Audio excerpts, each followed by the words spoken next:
اللہ تک پہنچنے کے لیے رسول تک پہنچنا ضروری ہے، رسول تک پہنچنے کے لیے علی تک پہنچنا ضروری ہے، علی تک پہنچنے کے لیے سلمان و ابو ذر تک پہنچنا ضروری ہے۔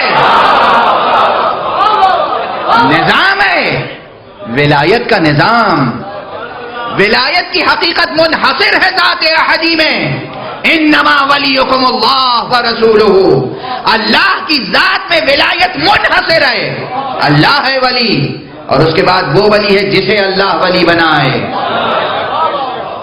تو اللہ کا رسول ولی ہے، اللہ کے رسول کے بعد علی ولی ہے، علی کے بعد ائمہ ولی ہیں، اور ائمہ کے بعد وہ مجتہدین اور فقہاء ولایت رکھتے ہیں جو عادل فقہاء ہیں۔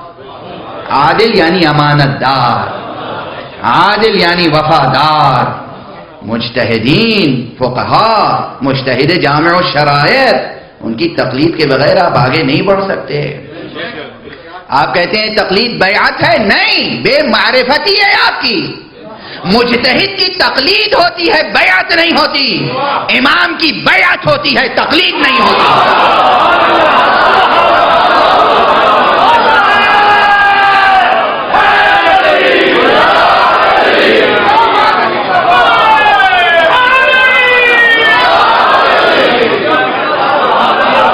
بہت سے پیدا ہو گئے صاحب، ہم تو علماء کو جانتے ہی نہیں، ہم تو براہ راست امام زمانہ کی تقلید کرتے ہیں، اس کی تقلید کرتے ہیں جسے دیکھا نہیں، جسے دیکھ نہیں سکتے۔ امام کی تقلید نہیں ہوتی، امام کی تو بیعت ہوتی ہے۔ امام کے ہاتھوں پر نفس کو بیچا جاتا ہے، بیعت یعنی نفس کو بیچ دینا۔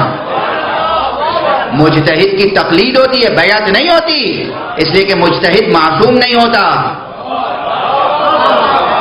مجتہد کے ہاتھ ہم اپنا نفس نہیں بیچ سکتے۔ مجتہد کی تقلید ہوتی ہے، یعنی مجتہد سے پوچھتے ہیں، اس کے پوچھ کر عمل کرتے ہیں، یعنی مجتہد کی تقلید ہمارے نفس کی تربیت کرتی ہے، ہمارا نفس اس لائق ہو جائے کہ امام کے ہاتھوں بیچا جا سکے۔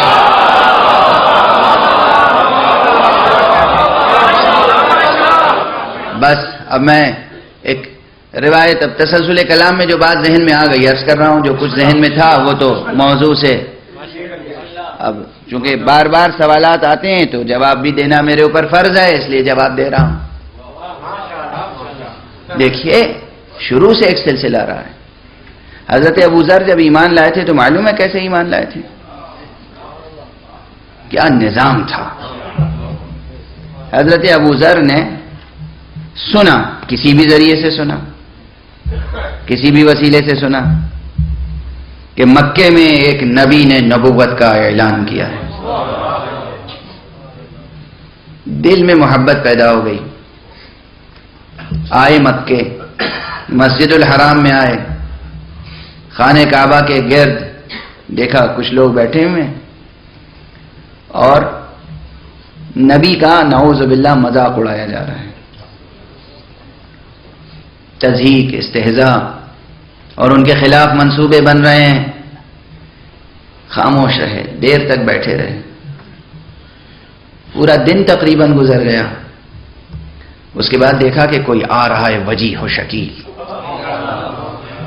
چہرے پہ عجیب رعب ہے، اور ایسا رعب ہے، ایسی ہیبت ہے کہ جیسے ہی وہ شخصیت آئی سب نے آپس میں کہا خاموش ہو جاؤ، اس کا چچا آ گیا۔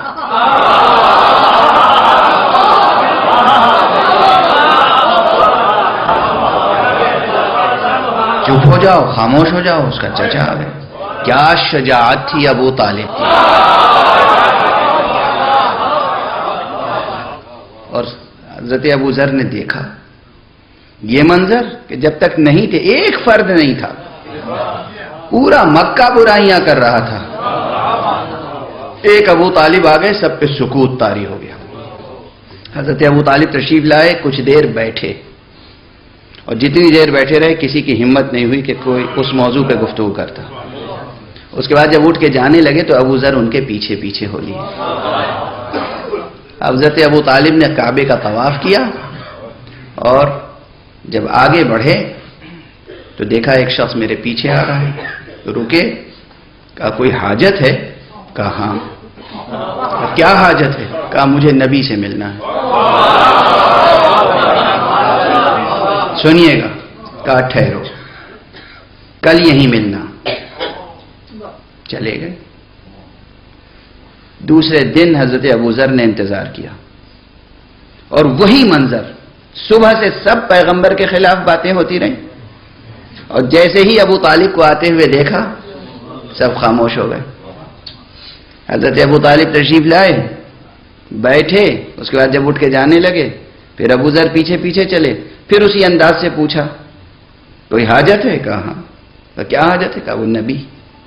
کہا اچھا آؤ میرے ساتھ۔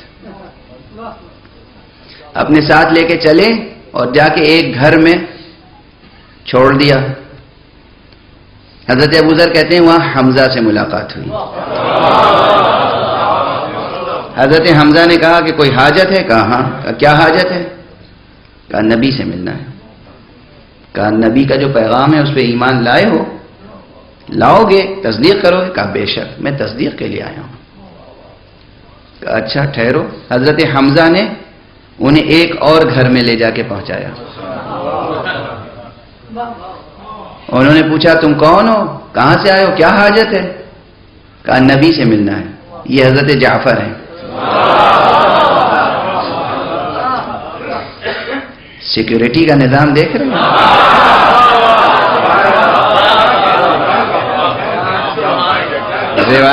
روایت کہا کہ کیا مقصد ہے؟ کہا نبی سے ملنا ہے۔ کہا تصدیق کر کے لیے آئے ہو؟ کہا ہاں تصدیق کے لیے آئے۔ جناب جعفر ایک اور گھر میں لے گئے، وہاں علی ملے۔ ابھی نبی نہیں ملے، واسطے دیکھا،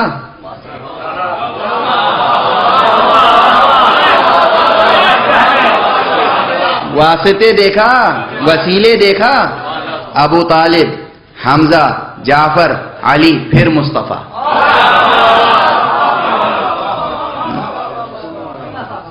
حضرت علی نے پھر وہی سوال کیا، کہا کہ کیا غرض ہے، کیا حاجت ہے؟ کہا حاجت یہ ہے کہ نبی سے ملنا ہے۔ کہا تصدیق کے لیے آئے ہو؟ کہا جی بالکل تصدیق کے لیے آیا ہوں، میں گواہی دیتا ہوں کہ اللہ ایک ہے، پیغمبر اس کے رسول۔ اس کا پس منظر ہے کہ کس معجزے کے طور پر خبر ملی تھی حضرت ابوذر کو۔ میں تو صرف عرض کر رہا ہوں کہ امام تک یا نبی تک پہنچنے کے لیے براہ راست کوئی وسیلہ نہیں ہوتا، اس کے لیے نفس کی تربیت ضروری ہے، نفس کی تربیت ضروری ہے۔ جناب امیر علیہ السلام نے جب اطمینان حاصل کر لیا تو پیغمبر کی خدمت میں پیش کر دیا، اور پیغمبر نے کہا کہ توحید پیش کی، نبوت پیش کی، معارف دین پیش کیے، اور اس کے بعد کہا چلے جاؤ، وہیں خبر دی، کہا جب تم پلٹ کے جاؤ گے تو تمہارا ایک عزیز مر چکا ہوگا، اس کا انتقال ہو چکا ہوگا، اس کی میراث تمہیں ملے گی، اس کی حفاظت کرنا، تم اپنے قبیلے میں اپنی جگہ رہنا، اور اس کے بعد جب یہ دین ظاہر ہو جائے تب میرے پاس آ جانا۔ بھئی اس ایک روایت کو سمجھ لیجئے تو سمجھ میں آ جائے گی بات کہ سب سے پہلے ایمان لانے والے کون تھے، کتنے تھے۔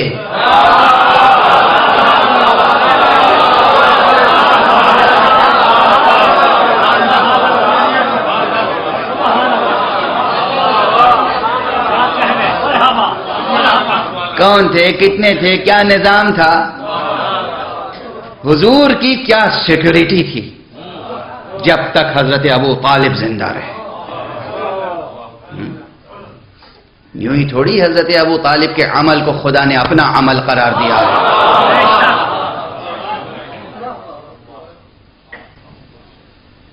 جناب ابو طالب کے مراتب الگ ہیں۔ درمیان میں بات آ گئی تو میں عرض کرتا چلا گیا۔ کس لیے عرض کر رہا تھا؟ حضور تک پہنچنے کے لیے ابو ذر کو کتنے واسطوں سے گزرنا پڑا؟ پہلے حضرت ابو طالب، پھر حضرت حمزہ، پھر حضرت جعفر، پھر حضرت علی، پھر پیغمبر معصوم ہیں۔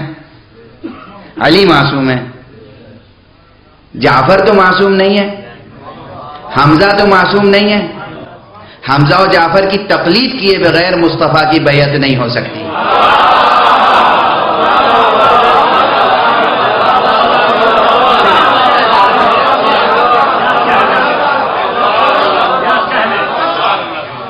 آج اگر امام سے وابستہ ہونا ہے، امام زمانہ سے وابستگی کی پہلی شرط یہ ہے کہ جو نائب عام ہے پہلے اس کی اطاعت کرو. ڈسپلن تو سیکھو، ڈسپلن ہے، ادب ہے، شریعت کے احکام پہ عمل کرنا ہے. بہرحال جوانان عزیز، میں خلاصے کے طور پر عرض کر رہا ہوں، فضائل آپ سنتے رہتے ہیں، مصائب آپ سنتے رہتے ہیں، لیکن احکام کی طرف بھی توجہ دیں. احکام سیکھیں، اپنے کو اس لائق بنائیں کہ سرکار کی حکومت میں کوئی ملازمت مل جائے. آپ کہتے ہیں تقلید ضروری نہیں ہے، احکام کا سیکھنا ضروری نہیں ہے. ہماری خواتین غور کریں، ہمارے مرد غور کریں. بی بی زینب سے زیادہ عالمہ کوئی ہوگی؟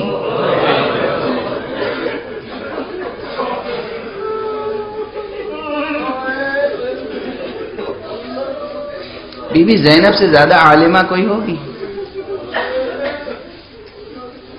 بی بی زینب کس لمحے میں، کس وقت؟ روز عاشورہ جب خیموں میں شعلے بھڑک رہے ہیں،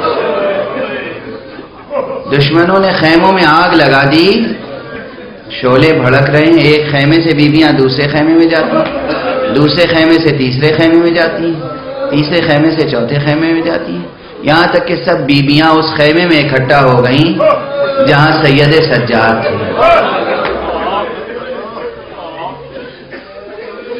اور اس کے بعد بی بی نے پوچھا، اے بیٹا سید سجاد تم امام وقت ہو، یہ بتاؤ کہ ہم جلتے ہوئے شعلوں میں، جلتے ہوئے خیموں میں، بھڑکتے ہوئے شعلوں میں جل کے راکھ ہو جائیں، مر جائیں، یا بے ردا خیموں سے باہر نکل جائیں؟ مسئلہ دریافت کرنا، درس دینا ہے، درس دینا ہے. برحمتك يا أرحم الراحمين وصلى الله على محمد وآله الطاهرين.